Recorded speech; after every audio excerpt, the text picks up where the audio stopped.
Sergino Lokossou, bonjour. Bonjour Ahmed, bonjour à tous les amis téléspectateurs. Bienvenue. Merci. Merci de nous aider à faire cet exercice depuis hier.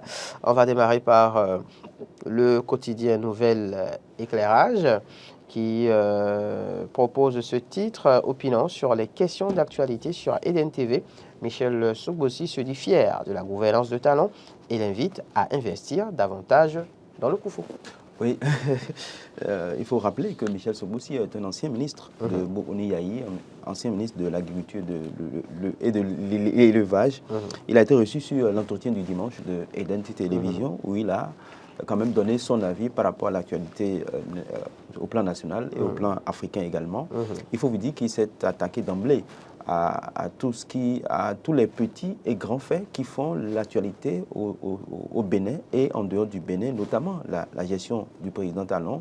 Il a apprécié le leadership éclairé du président Talon et il a voulu que le président Talon puisse continuer dans cette voie, la voie du développement, puisse continuer par mettre en place son programme d'action du gouvernement et qui fait que le pays est en chantier dans tous les départements, dans toutes les communes. Il y a des chantiers qui sont ouverts, de grands chantiers d'ailleurs.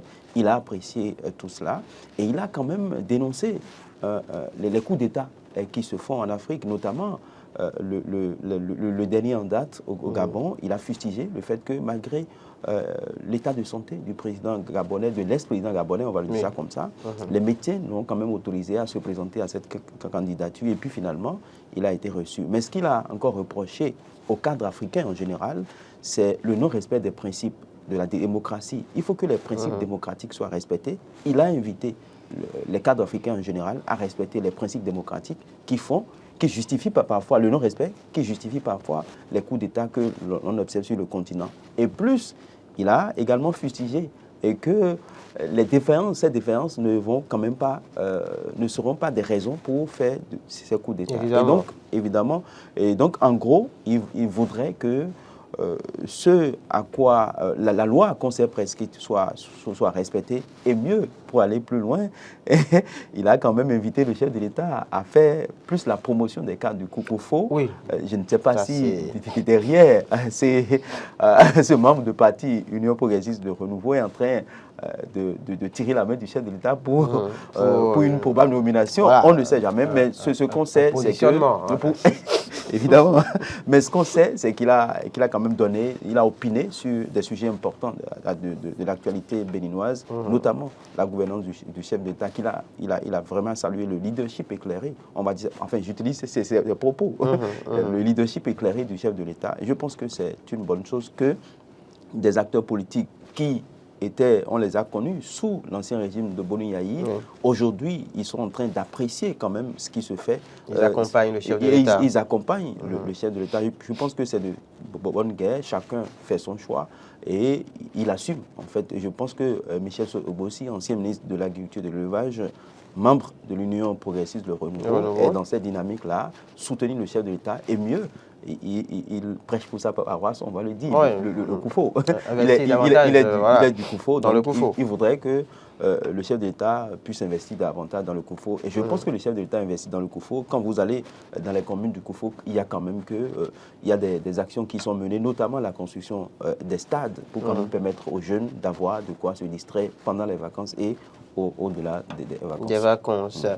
Il faut préciser justement que Michel Sogbossi a donc été reçu sur nos antennes sur Eden Télévision par Clam Abalo sur l'entretien du dimanche.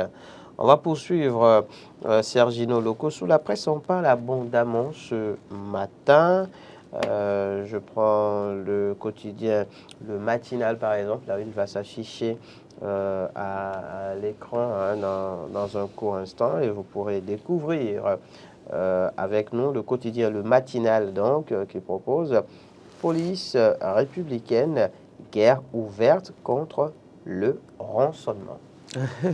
J'ai envie de dire que la police républicaine fait du surplace, tourne en rond, et les autorités de cette police montrent que la mission les dépasse, on va le dire comme ça. Sinon, c'est l'impression que vous avez. Et ça n'engage que moi.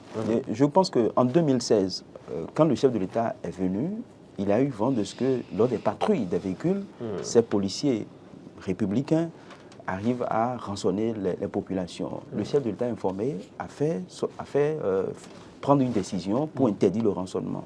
De 2016 à aujourd'hui, on a constaté que le mal à la peau dure. Et à chaque fois, le DGPN, il n'est pas à son premier essai. Sort souvent des communiqués pour interdire le rançonnement, sur nos axes routiers. Et je pense que c'est ce phénomène à la peau dure. Et mieux, le porte-parole de la police, récemment, dans une émission, a dit que les conditions salariales des policiers républicains ne justifient pas le rançonnement. Et je pense que c'est tout à fait faux. Et quand vous ne mettez pas l'agent dans de bonnes conditions, on l'a dit, on a fait le débat ici hier, et s'il doit penser à sa famille, il n'a pas laissé l'agent le matin avant de quitter la maison, son enfant est malade, il serait dans un hôpital de la place, ou il n'a pas les moyens pour acheter les ordonnances, vous voudriez qu'il fasse quoi?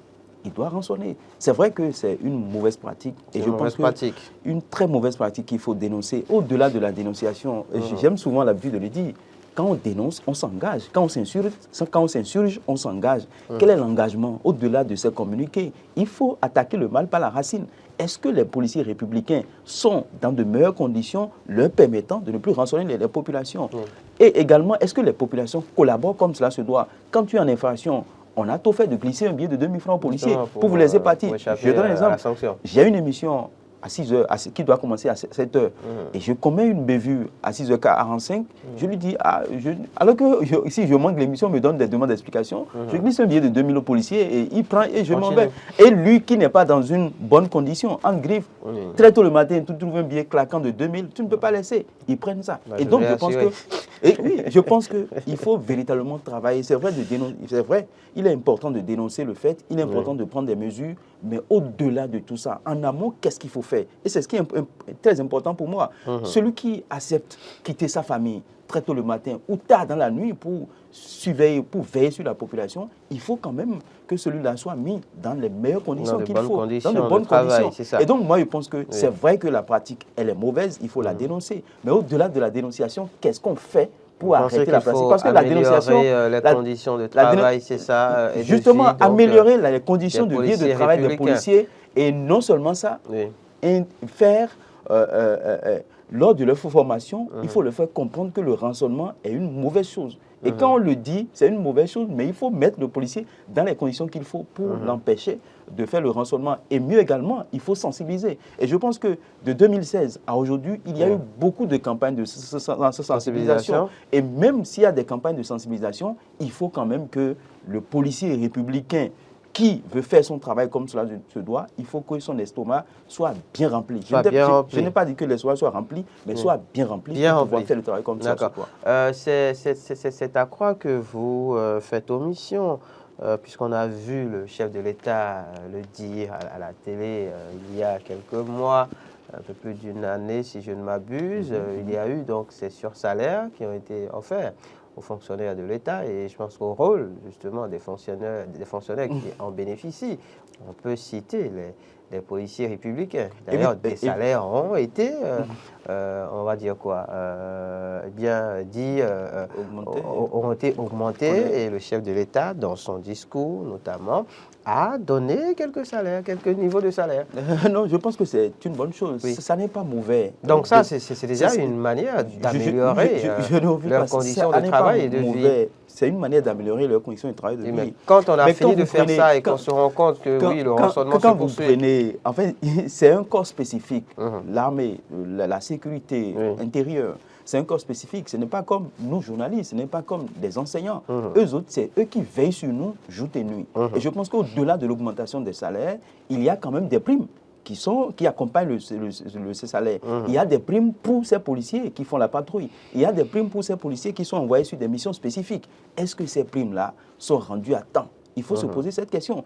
Est-ce que les policiers qui sortent, qui laissent leur famille, qui laissent leur femme la nuit pour aller faire le travail, le job, est-ce que véritablement les primes sont payées à temps? Est-ce que les primes rentrent dans les poches des ayants droit? Là, il faut se poser. C'est cette question qu'il faut se poser. Mais vous avez des infos qui donnent à croire le contraire, peut-être? En tout cas, il y a des bruits de couloir. Moi, je les entends. Quand je les rencontre, à un moment donné, il y a que au sein de la police, il y a quelques plaintes, il faut l'avouer. Et les autorités de la police le savent très bien. Ils sont informés qu'au sein de la police, il y a quand même des plaintes. Et donc, moi, je pense qu'au-delà de tout ça, au-delà du fait qu'il faut décrire, parce que, je l'ai dit, ce n'est pas le premier communiqué que moi je vois qui interdit le rançonnement. Le chef de l'État lui-même a fait prendre une décision en 2016, si j'ai bonne mémoire. Récemment, le DGPN l'a fait. Et maintenant, hier, je crois que c'est la date d'hier, du lundi 4. Donc, le DGPN a encore pris un communiqué. Mais cette fois-ci, au lieu du numéro 166 que nous connaissons, on a donné d'autres numéros pour dire... deux nouveaux numéros verts. Donc, oui, appelez ces numéros pour... Je vais les rappeler, si vous le permettez. Oui, allez-y. Puisqu'on peut lire à la une de Libération ce matin, face donc au rançonnement perpétré par certains fonctionnaires de la police républicaine, le DGPR, Yaya promet des sanctions disciplinaires mémorables aux agents indélicats. Les numéros verts, donc, pour les dénonciations, le 62. J'espère que vous notez bien à la maison. Le 62 09 15 15 et le 21 31 84 40.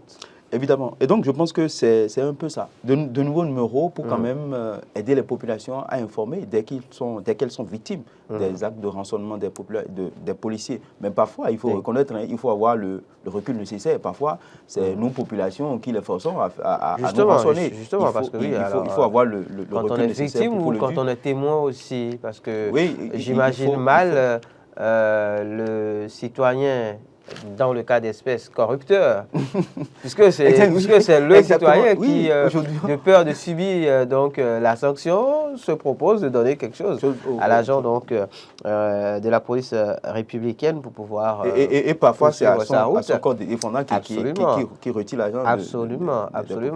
Donc dans le cas d'espèces, j'imagine mal ce citoyen aller par la suite dénoncer le fait. Oui, exactement. Donc, quand vous êtes témoin aussi de ce genre de fait, appelez ces deux numéros. Donc, je pense que c'est une bonne chose. Et au-delà de tout, le fait d'avoir une condition salariale qui n'est pas assez reluisante ne justifie pas le rançonnement. Parce en acceptant participer au concours de la police, en acceptant devenir policier républicain, c'est que vous acceptez... On connaît les niveaux de salaire.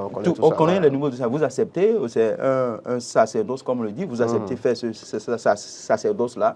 Et donc, il faut le faire de façon intègre. C'est vrai que l'intégrité n'est pas la chose la mieux partagée au sein des agents permanents de l'État, on va dire ça comme ça, pas seulement les policiers républicains, mais de tous les agents de l'État. L'intégrité n'est pas la chose la mieux partagée. Et je pense que les policiers républicains, avec ce communiqué, et si on mettait, les autorités, notamment du ministère de l'Intérieur, le DGPN et tous les services concernés puissent mettre en place une bonne stratégie et qui permet de mettre le policier dans de bonnes conditions et qui permet également de montrer aux populations que quand vous êtes en infraction, vous ne donnez pas de l'argent, vous respectez ce que le policier vous dit, vous allez prendre le papier qu'il vous donne et puis vous allez au service des impôts, payer et puis vous suivez le processus. Je pense que c'est une très bonne chose. Et il faut le faire à chaque fois. Il faut sensibiliser. Le fait de sortir ce communiqué-là, ne pas s'arrêter à ce communiqué, faire des sensibilisations sur les radios locales de la place, dans toutes les communes du pays, dans tous les départements du pays. Je pense que ça va aider et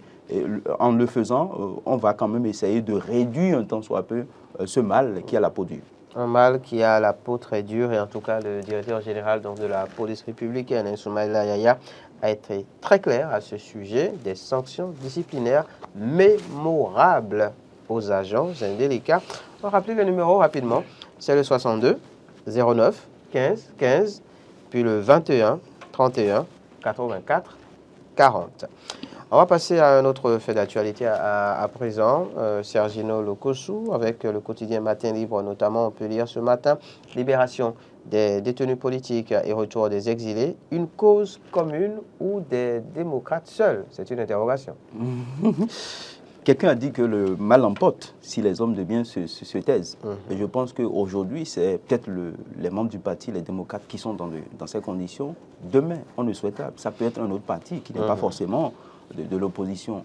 Et je pense que quand vous voyez un peu, quand vous jetez un regard passéiste sur cette actualité, vous allez constater que les démocrates, on se dit, est-ce qu'ils pourront faire ce combat seuls? Ça n'est pas évident. Pourquoi je le dis? Parce que deux anciens présidents de la République ont été déjà au palais de la présidence négocier la libération de Madougou et de Joël Aïvor, notamment l'ancien président Boni Yayi et l'ancien président Nicéphore Dieudonné Soglo. Et je me dis, Éric Ndoundété, qui est devenu le chef de file de l'opposition, président du parti les démocrates, je pense que c'est l'un... Il paraît que le décret est introuvable. Le décret de nomination est introuvable. En tout cas, ce qu'on sait.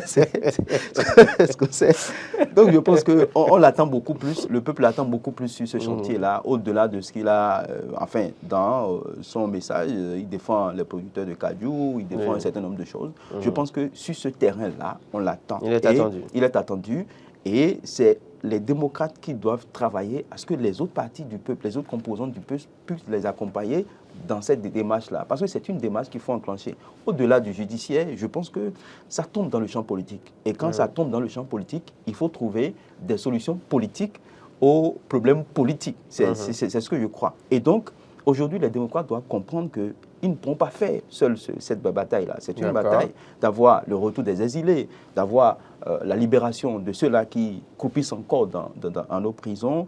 Et je pense qu'il faut travailler de concert avec les autres. Je ne sais pas comment ils vont trouver le mode opératoire, mais je me dis, est-ce que Éric Ndoundété pourra quand même réussir? Parce que là où deux anciens présidents ont échoué, je me demande s'il pourra véritablement réussir. Mais je me dis, est-ce qu'à l'interne, il y a encore des possibilités? Ou du moins, il va sonder encore d'autres voies à l'international, au plan africain. On a vu un ancien exilé devenu président de la République et qui, finalement, a été obligé de faire appel à la médiation dans la sous-région. Est-ce que Éric Ndoundété et les démocrates ne font pas pareil? D'autant plus que, même au niveau des forces Gori pour un Bénin émergent, l'ancien ministre Soumoun Diemba a demandé pardon publiquement au chef de l'État pour la libération des détenus politiques, mais il n'a pas eu. Donc je pense que un nombre important, une poignée importante de personnalités politiques ont déjà quand même essayé de, par les voies qu'ils ont, de demander la libération de ces personnes. Mais au-delà, je pense que la mission revient maintenant aux démocrates qui doivent, au-delà du pays, voir dans quelle mesure ils pourront avoir la libération de ces détenus politiques. Et je pense qu'on ne peut pas faire ce combat-là avec cette posture qu'on a dénoncée hier, cette posture d'attaquer tout le monde, d'attaquer les propos de Jacques Ayadi, qui recadrait d'une certaine manière le Parti des démocrates par rapport justement à la loi d'amnistie et à la manière dont s'y prennent les députés de cette formation politique. Oui, une cause des démocrates, oui, mais pas que finalement. Pas que finalement, d'où peut-être la nécessité de revoir la posture. Exactement, ils doivent... Une fois de plus, faire l'âne pour avoir le foin. Oui, ils ne savent pas forcément faire l'âne pour avoir le foin, mais il y a quand même des voies diplomatiques qu'il faut utiliser, des voies politiques qu'il faut utiliser, et ils le savent. Il y a quand même des concessions qu'il faut le faire. Si on doit les faire nuitamment, je ne sais pas, il y a quand même des voies qu'il faut quand même, il y a des pistes qu'il faut explorer pour pouvoir avoir la libération, au-delà de ce que la justice a dit, le droit, nous sommes dans un état de droit, mais quand une affaire tombe dans le politique, je ne vous apprends rien, les juristes vont vous le dire, quand ça tombe dans le politique, il faut quand même des solutions politiques des solutions politiques aux problèmes politiques. Et je pense aujourd'hui que les démocrates doivent essayer de revoir leur position. C'est vrai, il faut dénoncer, c'est vrai, il faut être dur envers la gestion du gouvernement, mais par contre, quand on sait qu'on est demandeur de quelque chose, il faut quand même adopter la position qu'il faut. Je ne dis pas de ne pas dénoncer ce qu'il y a de mauvais, ce qu'il y a de mal dans la gouvernance du chef de l'État, mais en le faisant, le faire de façon à ce qu'ils puissent avoir, je vais dire ça comme ça, la libération des détenus politiques, parce que c'est, quoi qu'on dise, c'est tomber dans le champ politique et il faut des solutions politiques pour pouvoir régler ça. À problème politique, solution politique. Évidemment. Avec le devoir, on peut lire ce matin, Sergino Lokossou, entré au Togo par le département du Mono, les frontières de Ilakondi et d'Atiémé, seule voie autorisée. Je pense que c'est une bonne chose à mon avis, parce qu'il faut parfois contrôler les frontières. Et ce qui pourrait justifier cette décision, c'est que le trafic fluvial est très important en ce moment sur le fleuve Mono. Et je ne vous cache rien en disant que nous sommes en période de crue. Et donc, il faut véritablement contrôler le trafic fluvial sur le fleuve Mono. Et parce qu'il y a beaucoup de trafic sur ce fleuve-là, beaucoup de va-et-vient, notamment des citoyens béninois et des citoyens togolais qui font leurs affaires soit au Bénin, soit au Togo. Et donc, je pense que c'est une très bonne décision. C'est vrai que les populations ne vont pas apprécier, mais quand même, c'est pour leur bien. Parce que le fleuve Mono, quand il y a que, je ne vous dis pas, je suis de Atiémé, parfois, il y a que Atiémé se retrouve pratiquement emporté par le fleuve Mono. Et donc, il faut véritablement que les décisions, des bonnes décisions soient prises pour quand même essayer de trouver des solutions afin que ceux d'Atiémé et au-delà, parce que ce ne sont pas seulement la commune d'Atiémé qui est impliquée, il y a quand même des commerçants qui prennent par là pour aller au Togo, qui prennent par là pour venir au Bénin. Donc, je pense qu'au-delà de Atiémé, au-delà du Bénin, le Togo également est concerné par cette décision. Et donc, il faut contrôler le trafic fluvial. Il faut essayer de trouver la stratégie qu'il faut pour quand même essayer d'éviter les noyades, parce que les noyades sont fréquentes sur le fleuve.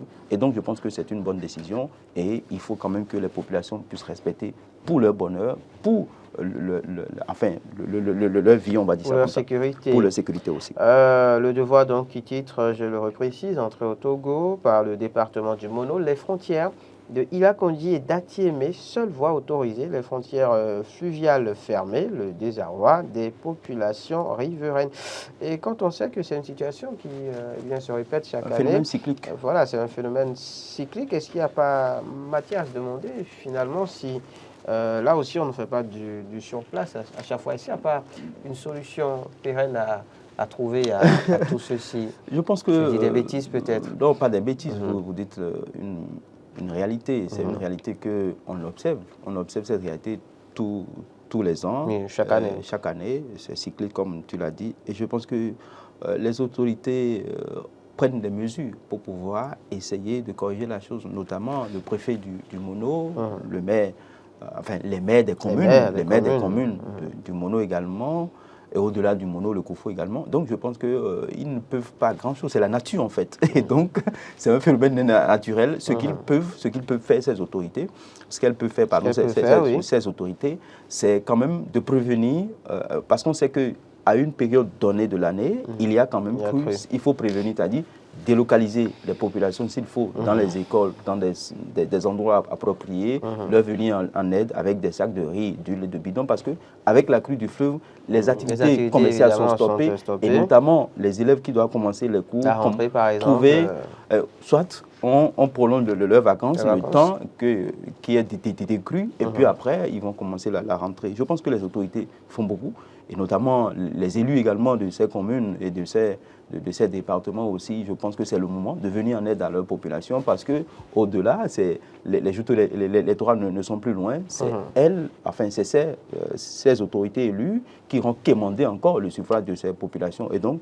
c'est à eux de trouver des solutions, de conseil avec les gouvernants, les maires, le préfet, pour quand même essayer de mettre ces populations dans les conditions qu'il faut, à mon avis. Et donc, ils le font. Peut-être qu'à chaque fois qu'il y a crue, on pense que les autorités ne font pas grand-chose, mais ils essayent à leur manière de le faire. Parce que c'est un phénomène cyclique, un phénomène naturel.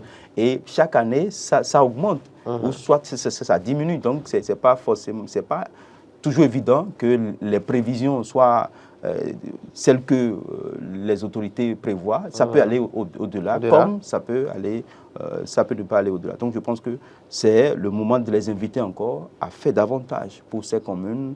Au-delà du Mono, l'Ouémé, le Zou et dans tous les départements du pays, il faut quand même que ces populations soient en sécurité. Et parce qu'ils travaillent pour ces populations. Dans les discours, vous entendez souvent, la nation a besoin de toutes ses filles et de tous ses fils. Et donc, il faut vraiment travailler pour que toutes ces filles et toutes ces filles de notre nation puissent se sentir concernées. Par ce qui est en train d'être fait, par la gestion qui se fait actuellement. Dans un tout autre registre à présent, Sergino Lokosu, nous sommes le 5 septembre 2023, la semaine prochaine. Lundi notamment, ce sera la pré-rentrée. Exactement. Dans quel contexte est-ce que cette rentrée se prépare? à Cotonou et environ. Ils ont Abomey Calavi surtout, parce que c'est justement d'Abomey Calavi que nous émettons. Oui, est-ce que vous avez le sentiment que, oui, la rentrée s'approche et que les parents et les différents acteurs s'activent réellement dans ce cadre? Le constat que je fais, les stands de vente de fournitures scolaires, scolaires, je n'ai pas encore vu... Les fameux RAL, DAL, attends, ouais, la rentrée aura lieu, la rentrée aura lieu. a lieu, il y a tellement de... Je pense que sur les points stratégiques, je trouvais habituellement ces stands. Je n'ai pas encore trouvé de stand, du moins pas dans tous les points stratégiques. Partout en tout cas, pas partout, voilà, il y en a quelques-uns. Ça, c'est indicateur de ce que, chez les parents, il y a quand même une certaine difficulté parce qu'il y a des plaintes. On pense à la rentrée, beaucoup de parents pensent à la rentrée qui ne sont pas des fonctionnaires d'État, qui n'ont pas forcément la chance d'avoir des prêts scolaires au niveau des banques, se plaignent. Et je pense que c'est caractéristique de la situation que nous vivons. Ça ne vient pas du Bénin, ça vient enfin, ça concerne tous les pays d'Afrique, notamment la guerre en Russie et en Ukraine. Qui continue après ça, avant ça, il y a la Covid-19. Ça continue toujours de faire ces ravages, ça continue toujours d'avoir des conséquences sur le quotidien des Béninois. Je pense que beaucoup de parents ont des difficultés aujourd'hui à acheter ces fournitures parce que d'habitude, à pareille heure, les fournitures sont déjà achetées, ou du moins, on sait déjà qu'on va acheter un certain nombre de fournitures. On sait déjà l'école dans laquelle l'enfant va commencer. Est-ce que l'enfant ira dans une école privée ou dans une école publique? C'est à ce casse-tête-là que les parents sont en train de réfléchir aujourd'hui. Je pense que ça sera... la rentrée aura lieu. Quoi qu'on dise, quelle que soit la mine des parents, les élèves vont commencer la rentrée, le chronogramme, le calendrier est connu, la rentrée aura lieu. Je pense que les parents doivent s'activer, même à la veille de la rentrée quand même. Il y a le génie des parents qui sera fait pour que les enfants mis à contribution pour que les enfants aient des fournitures, pour que la rentrée soit lieu. Mais il faut vous dire qu'il y a quand même qu'on ressent les avis reçus des uns et des autres. Les parents éprouvent vraiment des difficultés, de plaintes pour cette rentrée en ce qui concerne l'achat des fournitures, l'inscription des enfants et un certain nombre de choses. Je pense que c'est Dieu qui pourra les aider, les parents. C'est le lieu d'appeler les bonnes volontés, comme d'habitude, à faire parler leur cœur et à aider les nécessiteux, ceux qui suivent réellement dans le dénuement, les aider d'une manière ou d'une autre, à pouvoir faire face à la rentrée scolaire. Et c'est également le lieu d'inviter les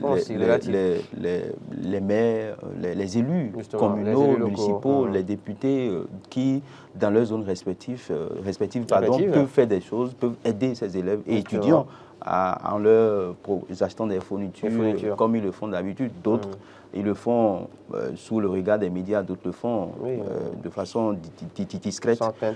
Et il faut le faire, il faut aider les populations parce qu'ils vont demander leur suffrage d'ici 2026. Et donc, c'est le moment d'exprimer leurs sentiments envers les populations, envers les parents qui n'ont pas les moyens, qui sont dans les contrées du Bénin. Et au-delà des contrées, même à Cotonou tout près, il y a des zones où la pauvreté sévit très fort. Il faut quand même que ces élus puissent quand même penser à ces populations, ne pas seulement penser à eux seuls ni à leur famille, mais au-delà de leur famille, aller vers ceux ou celles pour qui vous êtes en train de travailler, ceux et celles qui ont favorisé votre élection. Il faut quand même leur retourner l'ascenseur, le retour de l'ascenseur, comme on le dit. Et la meilleure manière de retourner l'ascenseur, ce n'est pas de distribuer de l'argent, mais c'est d'aider ces élèves-là, c'est d'aider ces parents démunis à pouvoir trouver des fournitures pour ces élèves.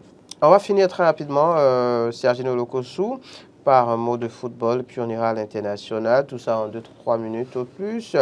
Alors, un mot de football, justement, est-ce que vous avez le sentiment, comme Émergence Info, qu'il y a de sérieux doutes sur les chances des Guépards du Bénin dans la confrontation qui est censée les voir s'opposer au Mozambique? Je pense que le journal, en écrivant ou en titrant comme ça, a quand même eu vent d'un certain nombre de choses, sûrement. Je le dis comme ça, je n'ai pas lu le papier, l'article, mais je sais que au Bénin, ce que nous déplorons, c'est pour notre football, c'est l'organisation de notre football, est-ce que les choses sont organisées comme cela se doit? C'est vrai qu'il y a une volonté politique affichée, très affichée, notamment portée par le chef de l'État et qui veut réformer les choses au sein de notre football. Est-ce qu'aujourd'hui, au niveau du chef de l'État, dans tous les démembrements, dans tous les services, dans tous les acteurs impliqués dans ce football béninois, est-ce que chacun à son niveau fait son travail comme cela se doit? Ou on est en train de servir le football béninois, ou bien on est en train de se servir comme on le dit? Et je pense aujourd'hui que si le journal en arrive à titrer de cette façon, c'est que forcément, il y a quelque chose qui cloche. Et parce qu'au-delà de ce que nous voyons, de ce qu'on présente à la télé, de ce que les joueurs présentent à la télé et que nous applaudissons et que nous sommes fiers de les voir, il y a quand même un travail qui se fait en amont. Est-ce que ce travail-là est bien fait? Est-ce qu'on a mis le joueur qu'il faut à la place qu'il faut? Est-ce qu'au sein de l'organisation, il n'y a pas des plaintes au niveau des joueurs? Parce qu'au-delà de tout, les acteurs qui nous montrent, qui nous donnent le rendu final, ce sont les footballeurs. Et donc, est-ce que véritablement un travail est fait dans ce sens? Et donc, je pense que c'est le moment de bien organiser le football. C'est vrai qu'il y a quelque chose qui est fait depuis 2016 où le président de la République est là et le Bénin a quand même s'est illustré d'une manière ou d'une autre, s'illustre davantage avec son football et on souhaiterait que le Bénin s'illustre au-delà comme les autres nations africaines et qui quand même, comme je donne l'exemple à tout hasard, comme le Sénégal par exemple. Donc il faut quand même que les autorités puissent travailler, les acteurs impliqués dans ce football puissent travailler pour que véritablement nous puissions quand même se hisser à un bon niveau, enfin notre football puisse se hisser à un très bon niveau. Et je pense que ça serait quand même, c'est le vœu du chef de l'État à mon avis, parce qu'il a affiché, à plusieurs reprises il s'est affiché, il a montré sa bonne volonté de faire du Bénin, du football béninois, un football exportable. Et donc c'est très important à mon avis, il faut que les acteurs puissent travailler et qu'à chaque veille de match, qu'on n'ait pas à dénoncer un certain nombre de choses. Et c'est récurrent, c'est récurrent. Et donc il faut quand même que nous puissions faire de notre football une vraie industrie comme les autres nations. Si les autres nations qui sont à côté de nous, qui sont à quelques kilomètres de nous, l'ont fait, pourquoi pas nous autres? On peut le faire. On peut s'investir davantage à corriger les failles, les défaillances qu'on a constatées au sein du football et qui font que, quand vous suivez les plateaux sportifs, il y a ces plaintes-là, il y a ces dénonciations qu'on observe, mais il faut quand même essayer de travailler à cela. Si on le veut, on le peut, parce que tout part de la volonté. Et je pense que le numéro 1 des joueurs béninois, le chef de l'État, a affiché sa volonté. Il faut que ceux qui l'accompagnent, le ministre, les différentes structures du ministère et au-delà, la fédération béninoise de football, puissent quand même jouer leur rôle comme cela se doit pour quand même montrer au peuple qu'on travaille véritablement pour servir le football et pas pour se servir. Et donc c'est très important à mon avis. En tout cas, une première séance d'entraînement s'est tenue hier au stade général Mathieu Kérékou avec les Guépards. On attendra de voir. Oui, on attendra vraiment de voir parce que nous, le peuple, ce que le peuple apprécie, ce n'est pas l'organisation interne, ça ne concerne pas le peuple. Voilà, le peuple, on a en dehors, oui, c'est le résultat, c'est le rendu final. Est-ce que le résultat sera bon? Quand le résultat est bon, vous allez voir, le peuple applaudit et on les encourage. Donc, il faut travailler pour le rendu final. Et c'est le rendu final qui intéresse le peuple. Et vous allez voir de plus en plus, il y a quand même une saine émulation au sein de notre population à accompagner l'équipe, les 11 nationales. Il faut travailler davantage. Et il faut qu'au-delà des acteurs, les acteurs de premier plan également, les footballeurs puissent véritablement jouer, puissent faire du beau jeu afin de faire gagner leur nation. C'est très important parce que je crois qu'avec l'arrivée du chef de l'État, les primes sont respectées, les subventions et consorts sont respectées. Maintenant, il faut qu'eux-mêmes, individuellement, chacun puisse faire du beau jeu, chacun puisse jouer comme cela se doit pour hisser notre nation, pour hisser le football au rang des nations, des grandes nations de football comme le Sénégal, le Nigeria et un peu partout. Oui. Allez, toujours au plan national finalement, on y reste. Sergino, avec Émergence Info, on peut lire ce matin, Agence nationale d'identification des personnes, ANIP, bientôt déclaration et enregistrement des naissances sur place dans les hôpitaux. C'est très important à mon avis parce qu'il faut quand même enregistrer les naissances. Et la plupart, le constat que nous faisons, c'est que quand il y a naissance, les parents n'ont plus, franchement, on va dire ça comme ça, ceux qui ne sont pas intellectuels, on va dire ça Voilà. comme ça, non plus la présence d'esprit La présence d'esprit d'aller enregistrer. Eux aussi, ils ont le bébé, on est content. C'est Et important. puis, le plus important, c'est le bébé. On a le bébé, on est content, on rentre à la maison, mais on ne fait plus. Ils ne font plus le processus d'avoir un acte de naissance pour l'enfant. Et c'est quand l'enfant vient à commencer les classes qu'on constate qu'il n'a pas d'acte de naissance. Et maintenant, on se dit, tu es né quand? Je suis né à Cotonou, mais maintenant, on avance seulement de date. Et moi, je pense que c'est une très bonne chose parce qu'il faut enrichir les naissances, il faut quand même maîtriser les naissances. Ça fait partie du dividende démographique parce que la capture du dividende démographique, ça commence par là. Ça commence par l'enrichissement des naissances. Il faut savoir le nombre de bébés que nous avons, enfin, d'une période A à une période B, il faut savoir sur tout le territoire national le nombre d'enfants que nous avons. Et parfois, il faut réguler les naissances. C'est vrai qu'il faut enregistrer et c'est très important d'enregistrer les naissances, à mon avis. Et je pense que c'est une très bonne chose de mettre déjà un service à la source. Au niveau de l'ANIP, justement, oui, donc, il y a des hôpitaux pour quand même, automatiquement au niveau des hôpitaux. Parce que la plupart du temps, les naissances, ça ne se fait plus à la maison. Il faut aller à l'hôpital pour faire la naissance. Et donc, je pense que si l'enfant est né automatiquement, on l'enregistre, c'est une très bonne chose. Ça permet d'avoir une maîtrise de la population, des naissances et de voir comment on peut quand même implémenter les programmes et projets de société, de développement. Et c'est une très bonne chose, à mon avis. Il faut également enregistrer les naissances parce que il faut connaître les pères de ces enfants. Bien sûr, parce que parfois, X fait d'enfants ici et il fait d'enfants là-bas et puis on n'enregistre pas. Et c'est après qu'on dit c'est tel enfant, c'est l'enfant de ci, c'est l'enfant de ça. Et je pense que c'est une très bonne chose d'enregistrer les naissances, même à l'hôpital déjà, c'est très bon. Et je pense qu'il y a quand même une fiche déjà à l'hôpital pour que le parent remplit, les parents remplissent pour... Ce qu'on peut faire désormais l'ANIP, c'est avoir aussi une sorte de démembrement au niveau donc, des hôpitaux pour que le travail soit fait directement de sorte à pouvoir implémenter tout cela dans la base de données et donc permettre justement aux nouveau-nés d'accéder plus facilement à l'état civil. Exactement, après, surtout ça. Après, justement, enfin, dès la naissance, certains parents oublient carrément. En fait, à la naissance, c'est la joie, c'est l'enfant qui compte quand on prend l'enfant. Parfois, c'est des mois après qu'on se rappelle, mais attention, on n'a pas fait ci, on n'a pas fait ça, donc on commence par faire des courses. Pas des mois, des années même après, c'est quand l'enfant veut commencer les cours. Pour les plus négligents, c'est des années après qu'on s'en rappelle. Donc, il n'y a pas d'acte de naissance. Bienvenue les problèmes. Et cette réforme, en tout cas, vient un peu pour corriger le tir.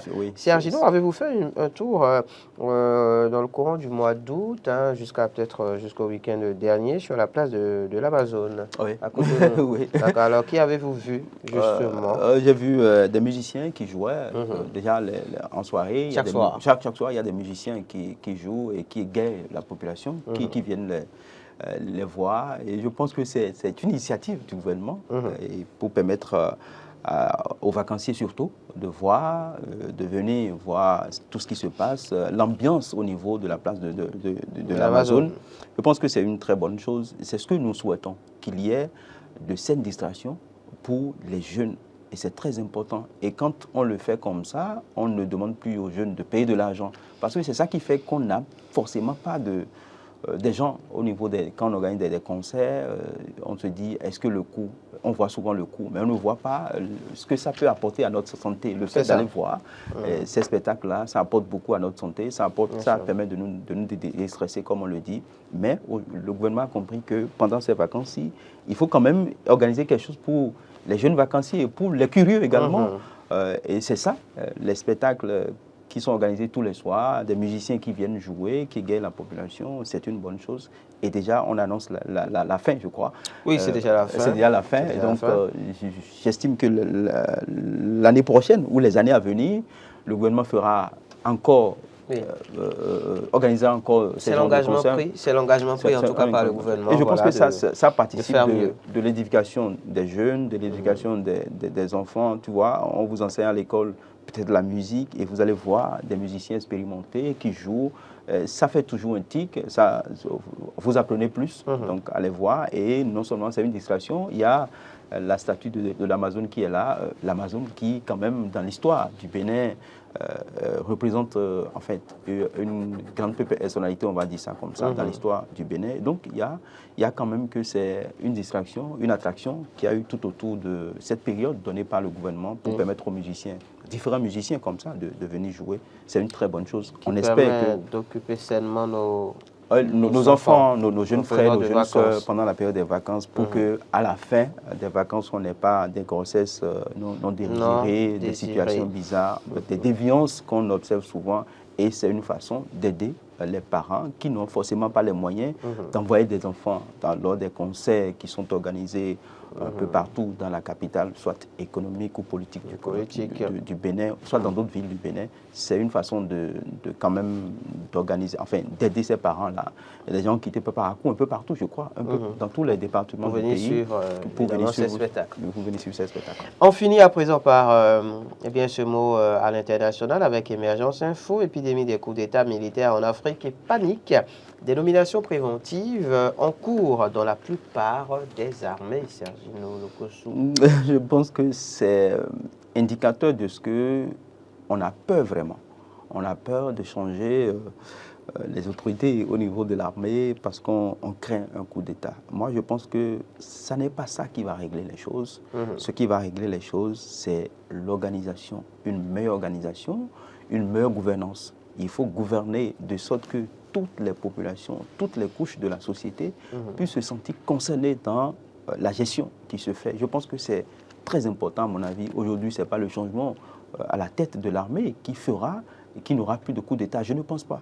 Parce que l'armée, c'est la grande muette. L'armée est soudée. C'est vrai qu'il y a parfois des scissions au sein de l'armée, mais l'armée, c'est la grande muette. C'est par excellence le milieu où on s'entend, où on respecte la hiérarchie.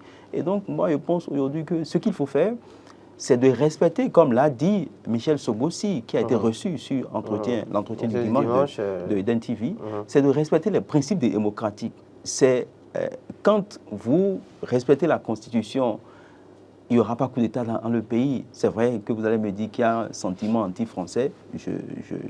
Moi, je ne reviendrai plus là-dessus. Mais quand on respecte la Constitution, quand tu finis tes 2 mandats constitutionnels et tu ne tribatules pas la Constitution pour un 3e mandat, il n'y aura pas coup d'État.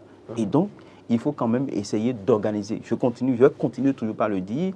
Nous sommes en démocratie 6-7, nous sommes un État de droit, nous faisons un cheminement. La démocratie n'est pas pour nous. Dans l'histoire du Bénin ou de l'Afrique, ce n'était pas la démocratie, c'était des royaumes. Et donc, on a évolué, l'homme a appelé à évoluer, effectivement, on a évolué, on est venu à la démocratie. C'est vrai que c'est un modèle calqué sur le modèle du colon, mais on peut quand même adapter cette démocratie à nos réalités, adapter nos réalités à cette démocratie. Et la meilleure façon d'adapter nos réalités à cette démocratie, c'est de travailler à l'alternance démocratique. Parce que c'est surtout ça. Quand vous voyez les pays dans lesquels il y a eu coup d'État, on parle d'alternance, mais je pense que les défaillances, les failles au niveau de la démocratie, au niveau de l'État de droit, ne justifient pas les putsch, les coups de force qu'on constate. Il faut quand même travailler parce que ça n'est pas bon pour le continent africain, ce n'est pas bon pour un pays parce que quoi qu'on dise, quand il y a ces situations déplorables, ça ralentit le développement sur des mois, des années. Sur des années. Et ça n'est pas du tout bon. De tourner en rond, depuis 60, on tourne en rond et ce n'est pas du tout bien. Il faut qu'à un moment donné, ces Africains qui ont la chance de gouverner, qui ont la chance de rentrer en politique, qui ont la chance d'avoir le pouvoir, d'exercer le pouvoir d'État, puissent quand même à un moment donné allumer le feu rouge, s'arrêter et voir si véritablement ce qu'ils font, est-ce qu'ils le font pour eux-mêmes et pour la population. Et donc quand vous êtes au pouvoir plus de 3 mandats, je pense que vous n'aidez plus la population, vous êtes en train de vous aider vous-même et il faut savoir quitter les choses avant que les choses ne vous quittent. Avant que les choses ne vous quittent. Merci à vous, Sergino Lokossou. C'est moi. Rendez-vous demain pour le même exercice avec le même plaisir. Maurice Agua, par contre.